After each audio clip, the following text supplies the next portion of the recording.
It is always game day in Cleveland. He's Daryl Ruiter. I'm Andy Baskin, standing together, which we always enjoy doing for these post-game podcasts that we do, brought to you by our good friends at Bryant and Smiley One, Northeast Ohio's premier heating and cooling solution.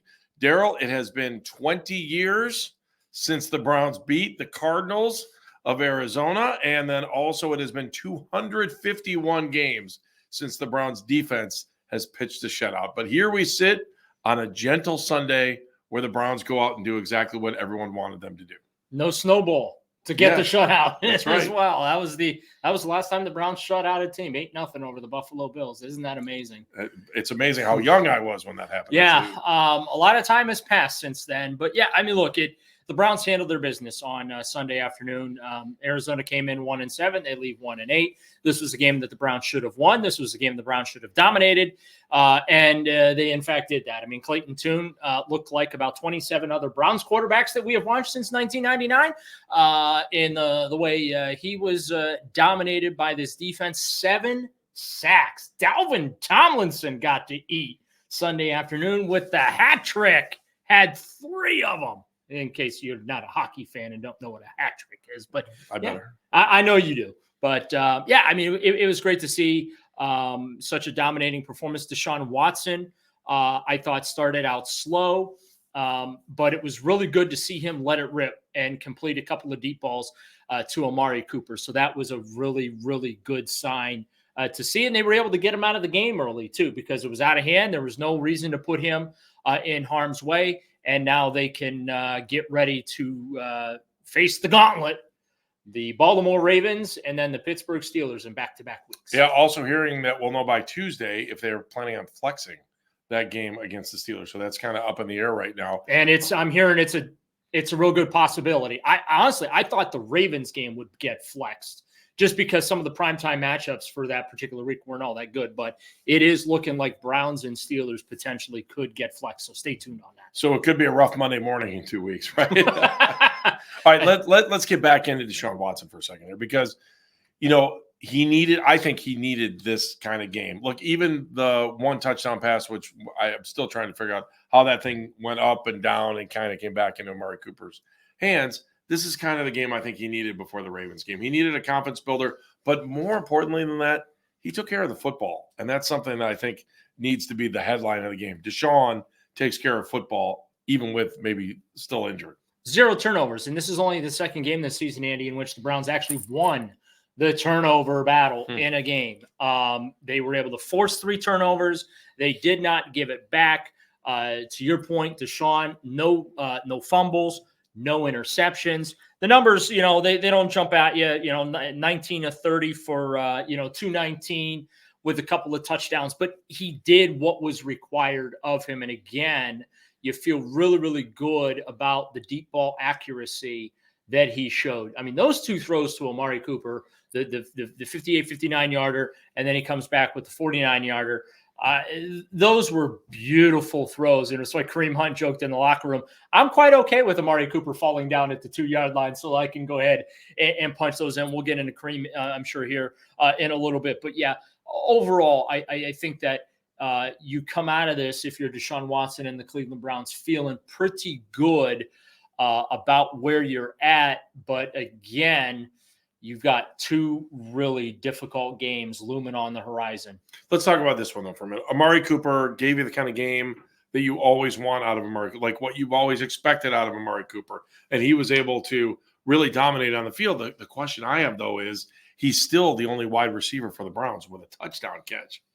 Yeah, he is. But at least it's now a crooked number. It's a 2. Oh, okay. That's good. Good point. He's got 2 of them. David Njoku caught a touchdown, so that was good.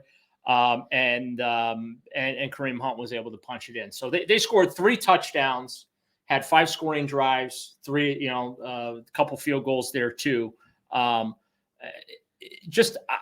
feel pretty good that they had a game where you had multiple touchdown passes, because that's something that we've not seen a lot of this season, Andy, with this offense right now. It feels like the defense has always been light years ahead of things, and the offense has just been trying to find its stride, basically because they, had to, weather this storm, if you will, of Deshaun's shoulder injury. So they've done that. He's back. He feels good about being back. He said after the game that he, during the week, really on Monday, felt like he was ready to roll. And did you think he was full? No, I didn't think he was ready to go based on what I had seen full Thursday. Strength, that is. Yeah, and he even said he's not 100% yet, and he's probably not going to be the rest of the season. But that's just the sport of football. But he's able to go out there and do what's required of him. And I think that that's important to note, because in the weeks that he was off, he couldn't do it. And again, the accuracy, especially that second ball to Amari Cooper, the 48-yarder down inside the 5, that was a thing of beauty. It was on the money, tight spiral, beautiful touch, just dropped it right in the basket. And that's a play that they drew up together. Kevin Stefanski kind of, listened to them. Amari and Deshaun said, hey, we got something here we can get a big play on. And Kevin Stefanski trusted him, listened to him. They drew up a little something, and it came out being a big play that set up Kareem Hunt's knockout punch. Now let's talk about the running backs for a second.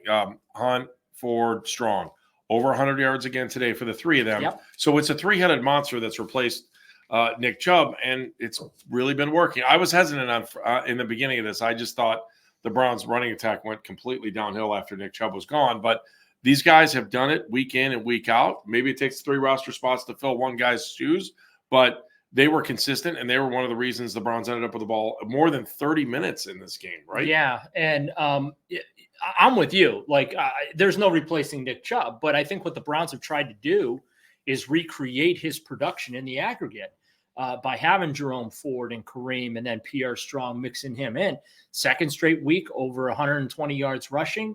I'll take that. Kareem Hunt has scored a touchdown now, Andy. I think it's 6 games he's been back since re-signing there in late September. 5 games he's got rushing touchdowns. So he's been extremely productive, punching the football in, and even in short yardage situations. And I guess, again, and I hate to go back to the Seattle game for a moment, but that therein lies the frustration with what happened in Seattle, because we saw Kareem cash in a couple of short yardage situations Sunday afternoon against the Cardinals. And as Deshaun said after the game, I will take Kareem Hunt in a short yardage situation every single time.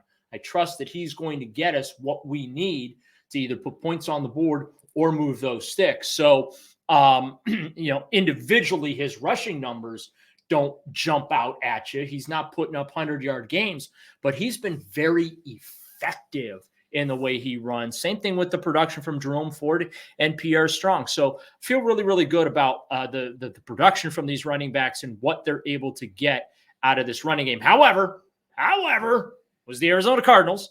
It was the Seattle Seahawks. We're going to find out if they can keep this up the next 2 weeks, because I kind of really feel like the next 2 weeks are going to set the tone for the rest of the season. Without a doubt. All right, let's talk about the offensive line. Jed Wills got hurt today.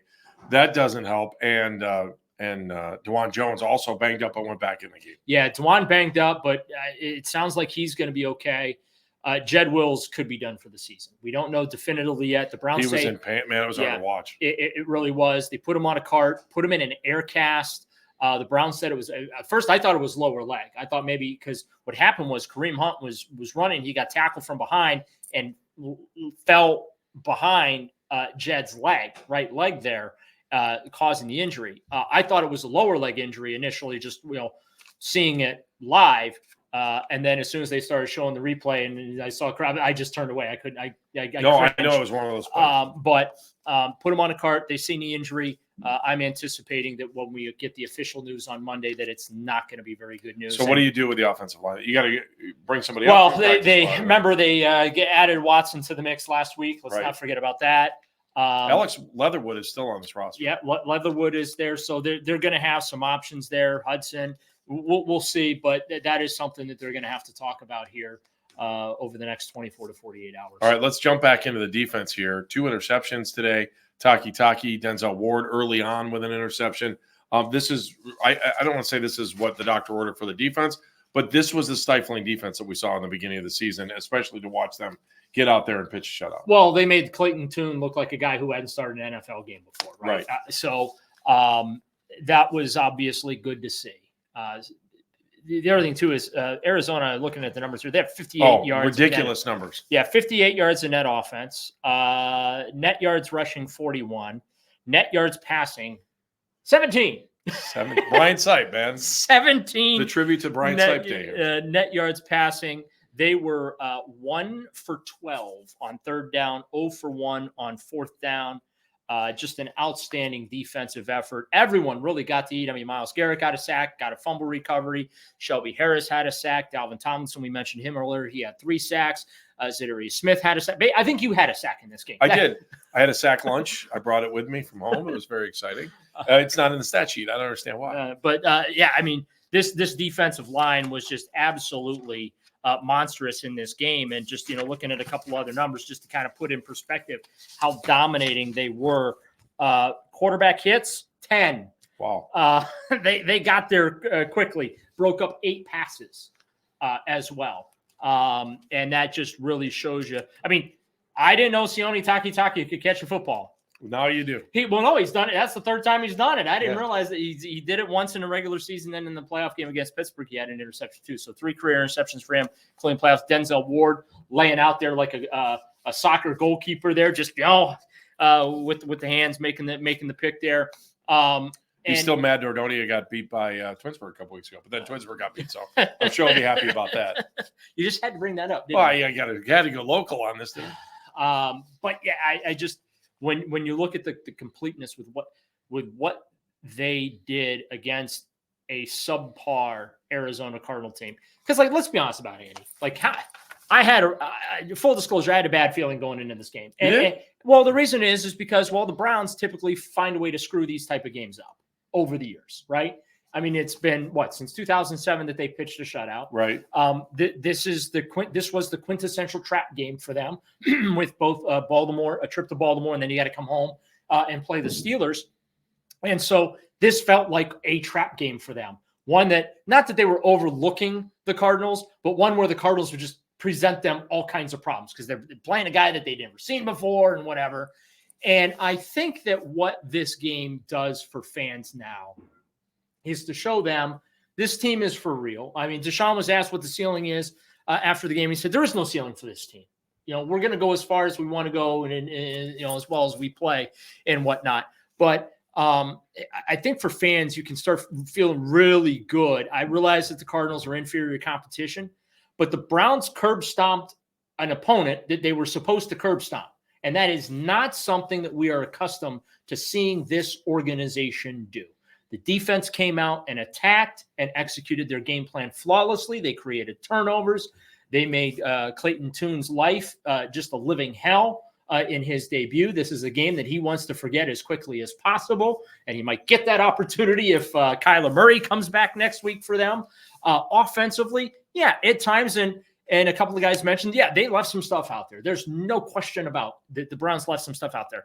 But, again, we got a good look at Deshaun's arm strength. It appears to be there. His accuracy isn't perfect, but it's where it needs to be. They played winning football offensively. And so if you're a Browns fan right now, you have to feel pretty good because, again, this is typically a game they screw up all the time. They either find a way to make it a lot closer than it needs to be, or they find a way to lose it. And they didn't do that on Sunday. I also feel like I'm not going to hear Kevin Stefanski's name very much this week. I don't know how you could be upset with anything that went wrong in that game. I mean, I didn't even go to the maybe thinking about going to – maybe could have kicked the field goal earlier in the game. I can't even – the 53-yarder. But it was so windy out there in the beginning of the game, too. I don't know if you could tell that on TV. I was like, I get it. I understand why I did what he did. Again, it's you look at the Dawson flagpoles. You don't look at the uprights. The uprights, the flags were still, but you looked in the corner of the stadium, and those flags were moving. So – Dustin Hopkins did miss I think it was a 48. Yeah, that's it. Dustin Hopkins out. Yeah, but that just goes to show you it wasn't 50. He can stay. The conditions that he was kicking in. But I didn't even go to He barely missed that one. I went straight to the locker room after the game. I skipped Kevin's post-game press conference because I mean, it was a complete game. Yeah. I got to hear from the players. And they were talking about game balls in this press conference. So, what'd you get out of the locker room? What'd you? Well, you know, they certainly feel pretty good coming out of this thing. It's Amari Cooper, as he said, the football gods owed us one after last week. Did not feel the ball. Like, I watched that play, and it felt like that football took forever to come down to land in his hands. Because that's exactly how they drew that thing up. Oh, exactly. Much like the Seahawks drew up that play last week. Same thing. To doink it off a dude's helmet on a slant and it lands in Amari's hands. They said too. Amari said that he knew during the week that Deshaun was right. Kareem Hunt mentioned that they knew during because we're very limited in what we get to see in practice, so they're not going to show us a whole lot, right? And I guess Wednesday, Thursday, Friday, Deshaun was opening up pretty big. During practice, as far as the deep balls and stuff. And that's something they talk about. That is a big part of Deshaun's game, the deep ball. And then also, too, the fact that he was able to take some hits. Obviously, you don't want to see your quarterback take hits, but that's a big part of Deshaun's games, too. He puts himself in those positions to take those hits. So you feel good that he was able to get out of this thing without further injury. And he gets out of here, I think, with a little confidence. Hey, the arm's good to go. Connected on a couple of deep balls there. I didn't have to finish the game because it was out of hand. I got to take the last 6 minutes of the fourth quarter off. And this time, unlike Tennessee, it wasn't because I got hurt, but we were kicking their ass and there's no reason to leave me in harm's way. So you feel really good about that. The defense, obviously, they're in great spirits right now with the way that they played. Dalvin Tomlinson's over the moon. Getting his 3 sacks. Myles Garrett played intro music walking into his press conference, and as soon as he was done, he hit the jukebox again and had his outro music as he was leaving the room. But yeah, I mean, it was a real good lot. Really, the only down part, tough talking to Joel Bitonio about losing yet another teammate potentially for the season. Remember, they lost Jack Conklin for the year already. They may now have lost Jedrick Wills for the year. So that's your 2 starting tackles you potentially lost for the year here. And then also, too, let's not forget DeJuan Jones got dinged up a couple of times and really kind of fought through this thing. So feel good about the win and the complete effort there, but a little unnerving because yet another major injury to that offensive line. The Ravens are next. And again, maybe we'll find out on Tuesday if the Browns will be flexed for that Steelers game. So some of the headlines coming up this week. We'll be back with you with another edition of It's Always Game Day in Cleveland twice this week. So stand by. We'll have those for you. Excuse me. For Daryl Ruiter and Meredith Kane, our outstanding producer. The Browns a winner 27-0 over the Arizona Cardinals. It's always Game Day in Cleveland.